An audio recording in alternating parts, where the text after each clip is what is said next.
Ah non, là, ça, c'est pas Noël du tout. La Fédération du commerce et de la distribution, qui est la chambre syndicale de la grande distribution, a évalué à près d'1 milliard le manque à gagner, notamment pour les hypermarchés, les centres commerciaux. Je parle pas des commerçants de centre-ville qui ont dû fermer boutique les samedis, les fameux samedis qui sont des samedis hyper stratégiques. Donc là, Ou certains font même 3/4 ou 2/3 en tout cas de leur marge annuelle. De la marge annuelle, oui, absolument. Donc c'est une catastrophe pour eux. Alors c'est très localisé, on s'en remettra.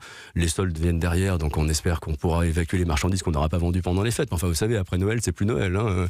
Donc il y aura quand même un manque à gagner. Peut-être d'ailleurs que ce sera l'occasion pour les consommateurs qui n'ont pas pu faire leurs courses comme d'habitude, d'avoir une posture un peu plus réflexive sur l'hyperconsommation. Oui, ça, non, pas seulement, mais de se dire finalement, peut-être qu'on peut faire des cadeaux un peu différemment. Peut-être qu'on peut faire des cadeaux avec des produits d'occasion, avec des produits qu'on a fait soi-même, etc. C'est peut-être l'occasion de prendre un peu de distance. Plus en plus. Ça arrive de plus en plus. Oui, et pas seulement par nécessité économique. On accepte le cadeau d'occasion, ça c'est vrai que on l'accepte, surtout si finalement c'est un produit rare, c'est un produit qui du coup prend une valeur symbolique parce qu'on lui donne une seconde vie, que c'est une manière de s'ériger un peu en protestation. Si vous parlez des collecteurs et que vous parlez de Dark Side of the Moon en vinyle, en bleu, alors là évidemment, je vois que vous êtes un connaisseur. Mais là évidemment vous me parlez.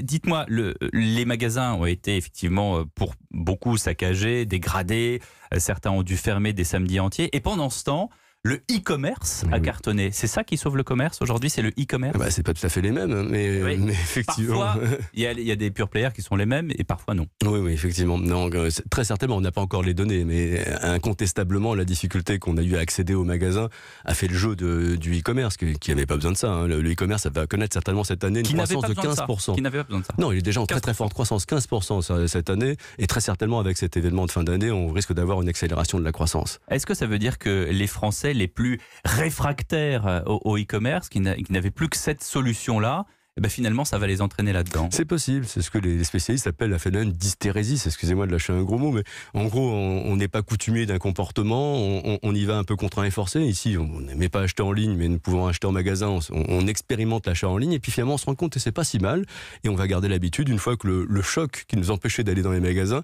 disparaît. Donc les habitudes s'ancrent à l'occasion d'événements exceptionnels.